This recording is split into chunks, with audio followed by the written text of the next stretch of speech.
क्या आपने माइंडफुलनेस का नाम सुना है? माइंडफुलनेस एक ऐसी प्रैक्टिस है कि आप जो चीज करते हो, जैसे भी करते हो, उसमें आपकी फुल प्रेजेंस रहती है। अब आज मैं एक ऐसे पर्सन के बारे में बात करूंगा जिन्होंने माइंडफुलनेस इस पूरे वर्ल्ड को इंट्रोड्यूस किया था।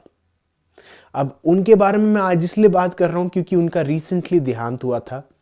जनवरी 22 को वो नहीं रहे, पर हमेशा हमारे दिल में अमर रहेंगे।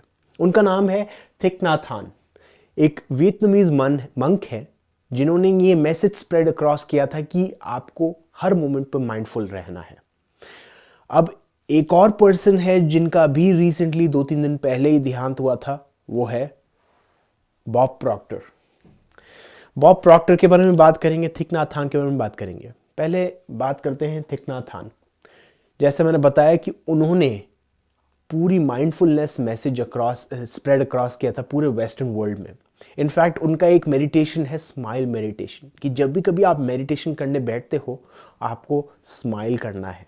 तो उससे क्या होता है, जब भी कभी आप स्माइल करते हो आपकी वाइब्रेशन ऑटोमेटिकली हाई हो जाती है। क्योंकि क्या होता है, ज़्यादातर लोग जब कभी भी मेडिटेशन करने बैठते हैं, बहुत ही उनको ऐसा लगता है कुछ बहुत ही सीरियस चीज़ कर रहे हैं। तो जैसे ही वो मेडिटेशन करने बैठते हैं और स्माइल करते हैं, उनकी वाइब्रेशन हाई होती है और जो रेजिस्टेंस है वो कम होती है। अब ये चीज़ मैं उनसे सीखा था। उन्होंने ऑफ कोर्स बहुत सारी चीज़ें सिखाई है, माइंडफुलनेस कैसे प्रैक्टिस करनी चाहिए, वॉकिंग मेडिटेशन कैसे प्रैक्टिस करनी चाहिए। एक उनकी मेडिटेशन है वॉकिंग मेडिटेशन, और वो वॉकिंग मेडिटेशन लिटरली ऐसे है, आप इतनी धीरे धीरे चलने की प्रैक्टिस कीजिए। घर में आप प्रैक्टिस कीजिए, बिल्कुल धीरे धीरे चलिए और एक एक सेकंड को नोटिस कीजिए, एक एक फीलिंग को नोटिस कीजिए। अब बात करते हैं बॉब प्रॉक्टर के बारे में। बॉब प्रॉक्टर तो आप जानते ही हैं, काफ़ी सारे लोग जो लॉ ऑफ अट्रैक्शन फॉलो करते हैं, जिन्होंने बुक द सीक्रेट देख रखी है, पढ़ रखी है, और मूवी देख रखी है द सीक्रेट। बॉब प्रॉक्टर एक बहुत ही जाने माने लॉ ऑफ अट्रैक्शन कोच हैं।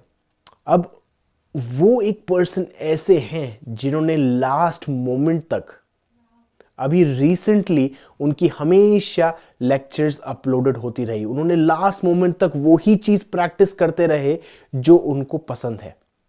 तो उन्होंने अपना पैशन फॉलो किया, और उनकी ये 3 बुक्स, उनकी लिखी हुई तो नहीं है, बट ये 3 बुक्स के बारे में हमेशा बात करते थे, जिनके कारण मैंने वो बुक्स खरीदी और मेरी लाइफ में बहुत ही प्रोफाउंड डिफरेंस आया था 2017 में।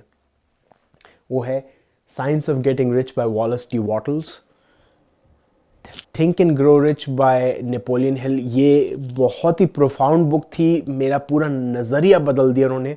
और लास्ट है यू वर बॉर्न रिच, ये उन्होंने किसी के साथ मिलकर लिखी थी। अब ये सारी की सारी बुक्स में एक चीज़ कॉमन है, वो है वाइब्रेशन।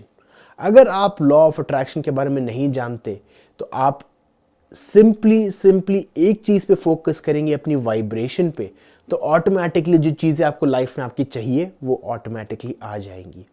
तो ये वीडियो इन दोनों पर्सन्स के लिए ट्रिब्यूट है। मैं हमेशा उनकी सारी टीचिंग्स फॉलो करता हूँ और काफ़ी ज़्यादा अप्रिशिएट करता हूँ, उनको बहुत ज़्यादा थैंकफुल हूँ। और मैं जानता हूँ कि वो सुन रहे होंगे या उनके सोल सुन रहे होंगे, कि उन्होंने जो इम्पैक्ट दिया है मेरी लाइफ पे स्पेशली, मैं उसके लिए तहे दिल से थैंकफुल हूँ। और काफ़ी सारे लोग भी ऑफ कोर्स यही मैसेज स्प्रेड अक्रॉस कहते हैं, उनके मन में भी यही सेम फीलिंग होगी। So thank you everyone. And मैं चाहता हूँ कि आपने अगर इनका नाम नहीं सुन रखा हो तो उनके बारे में रिसर्च कीजिए और देखिए इन्होंने कितना प्रोफाउंड डिफरेंस डाला लोगों की लाइफ में। Thank you.